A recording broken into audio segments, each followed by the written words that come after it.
que en este momento precisamente estamos presentando denuncia penal contra el abogado de la Espriella ante la Fiscalía General de la Nación y ante la Corte Penal Internacional por una serie de delitos o por haber presuntamente incurrido y cometido una serie de delitos que vamos a detallar. Me van a tener que disculpar, pero estos son asuntos que requieren una exposición en detalle y por ello me voy a tomar un tiempo. Esta denuncia se entabla por 3 delitos asociados con crímenes de lesa humanidad cometidos por estructuras paramilitares pertenecientes a las Autodefensas Unidas de Colombia, y esos delitos son 3. Concierto para delinquir, que está tipificado en el artículo 340 del Código Penal, financiación de terrorismo, artículo 345 del Código Penal,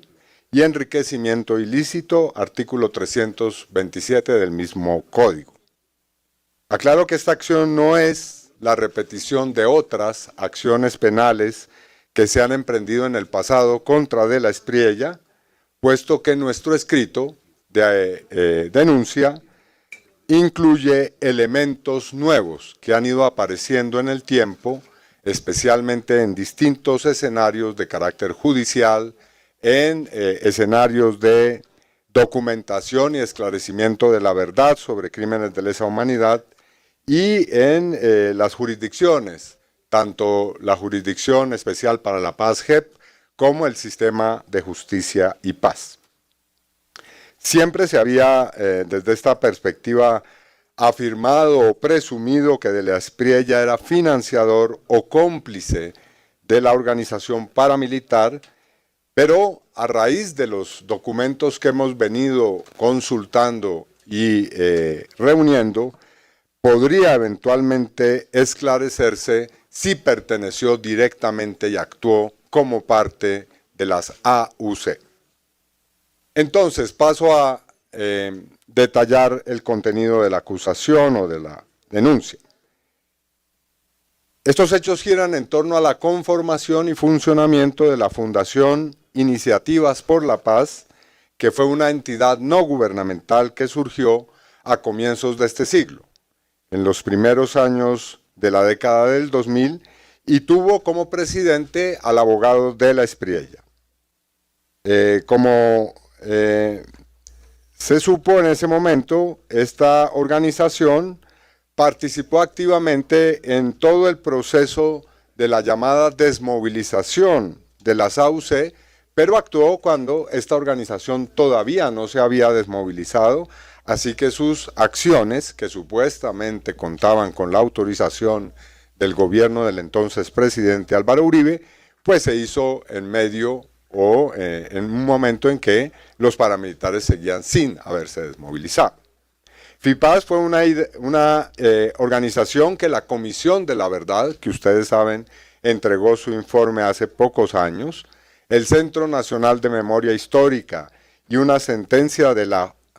Jurisdicción de Justicia y Paz contra el bloque Central Bolívar, caracterizaron como organización que fue instrumento de los paramilitares, creado para ampliar su influencia social y haciendo uso de recursos de la organización. Es decir, que FIPAZ fue financiada por las AUC, pero al mismo tiempo entregó recursos y financió a las AUC. Es decir, que de la Espriella jugó el papel de ser financiado y al mismo tiempo financiador de las organizaciones paramilitares. En una sentencia que ya mencioné contra el bloque Central Bolívar, en Justicia y Paz, se incluyó a FIPAZ entre las organizaciones que fueron parte del complejo de estructuras que utilizaron los paramilitares en su época de irrupción pública en los procesos de Santa Fe de Ralito. Conclusión de esta primera parte, de la Espriella, repito, fue financiado y financiador de grupos paramilitares y está por esclarecer si hizo parte de esas estructuras. Segundo capítulo de esta denuncia: la relación de la Espriella con determinados jefes paramilitares que testifican o han testificado en distintas sedes judiciales sobre su relación con la organización. En primer lugar, el señor Salvatore Mancuso. El señor Salvatore Mancuso ha afirmado en distintas declaraciones que Abelardo de la Espriella fue su amigo y conocido desde la infancia. Con él sostuvo una amistad por décadas, y aunque atribuyó el manejo operativo de FIPAS a alias Ernesto Báez, que era el jefe paramilitar encargado de dirigir esta organización y sus tareas, él reconoce, Mancuso, que tuvo financiación de las AUC, puesto que en una declaración hecha en la Jurisdicción Especial para la Paz en el año 2024 fue absolutamente claro y detalló cómo había funcionado esa relación entre FIPAS y las Autodefensas Unidas de Colombia. De la Espriella se ha referido públicamente a Mancuso en términos supremamente elogiosos. Dijo que Mancuso emprendió una lucha que debimos haber emprendido, aquí lo cito literalmente, muchos de los cordobeses, y que si él hubiera estado en la misma situación de Mancuso, pues habría hecho prácticamente lo mismo. Segundo lugar, el señor Iván Roberto Duque, alias Ernesto Báez. El señor Báez manifestó que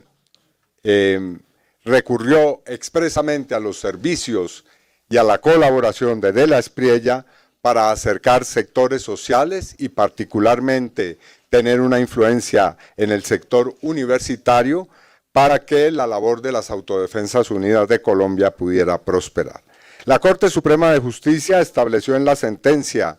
contra el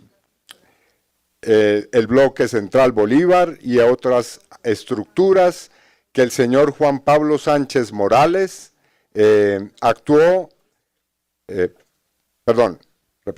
estableció en esta sentencia contra el exrepresentante Juan Pablo Sánchez Morales que de la Espriella actuó como eventual reclutador del paramilitarismo y que la candidatura de este congresista que acabo de mencionar fue gestada en un foro realizado por la Fundación FIPAS con respaldo directo de Ernesto Báez, caracterizando a esa fundación como una organización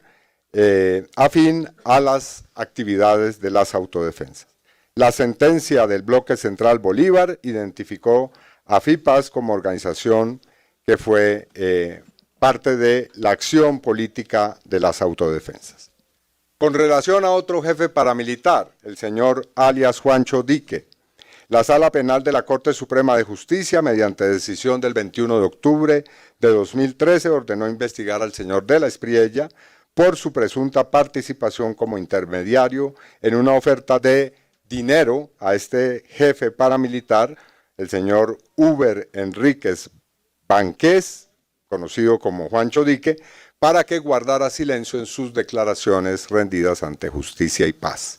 La decisión se basó en una conversación grabada en la que el abogado del señor Juancho Dique relató que su cliente se quejaba de que no había llegado el dinero a tiempo que le habían ofrecido alias La Gata, el señor alias El Turco, Alonso Ilzaca y el señor Libardo Simancas para haber guardado silencio ante Justicia y Paz, y que a la postre fue el señor de la Espriella quien durante una visita en su reclusión le ofreció, le hizo ese ofrecimiento monetario. Con base en esta grabación, la Corte Suprema concluyó expresamente que de la Espriella fue enviado a visitar a Juancho Dique para ofrecerle un soborno y que no mencionara empresarios y políticos vinculados a la acción de los paramilitares. 12 años después de proferida esa compulsa de copias, la investigación en la Fiscalía General de la Nación correspondiente a estos hechos no fue localizada por parte de las autoridades judiciales. Es decir, desapareció en la Fiscalía esta investigación que se debía haber realizado contra el señor de la Espriella. Cuarto caso, el del señor el señor Hugues Rodríguez, conocido como Comandante Barbie. Con relación a este señor, y en medio de esta actividad de FIPAS y de la relación del señor de la Espriella con estas organizaciones paramilitares, no solamente se pudo establecer en distintas investigaciones que este señor alias Barbie fue ayudado con servicios profesionales de representación jurídica por parte de la Espriella, sino que el señor alias Barbie heredó un predio de 882 hectáreas en Becerril, Cesar. De la Espriella adquirió uno de los lotes derivados de esa herencia por 680 millones de pesos, predio vecino a una hacienda que el Centro Nacional de Memoria Histórica documentó como un centro en el cual los paramilitares realizaron masacres entre los años 1996 y 2006. A ellos se suman vínculos empresariales entre De la Espriella y este comandante paramilitar. La hermana y el hijastro del alias Barbie son socios de la Espriella en una empresa de licores en la región, y ninguno de estos hechos han sido debidamente esclarecidos e investigados. Un quinto hecho relevante en esta trama: las declaraciones del señor Juan Carlos Sierra, alias El Tuzo, quien acusó a De la Espriella de haber pedido a los jefes paramilitares 4.000 millones de pesos para influir con sobornos ante la Corte para que se lograra que fueran procesados por decisión en lugar de concierto para delinquir, obteniendo condenas bajas, en una decisión que tuvo que tomar la Corte Constitucional, en el que, si ustedes lo recuerdan, se estudiaba la relación entre los delitos y el concierto para delinquir y el delito político como una decisión que debía tomar la Corte. También agregó El Tuzo Sierra que se le habría solicitado $1 millón para repartirlos con el entonces ministro Sabas Pretel para que se garantizara el retorno del Tuzo Sierra al régimen de justicia y paz, del cual había sido excluido por ser considerado un narcotraficante puro. Sexto caso, el del señor alias Macaco. Fuentes indican que De la Espriella jugó un papel fundamental para la elección del entonces, que se convirtió en ese momento, fiscal general de la Nación, Mario Iguarán, para que éste garantizara la impunidad de los jefes paramilitares. Según declaró Salvatore Mancuso ante un fiscal delegado ante la Corte Suprema de Justicia,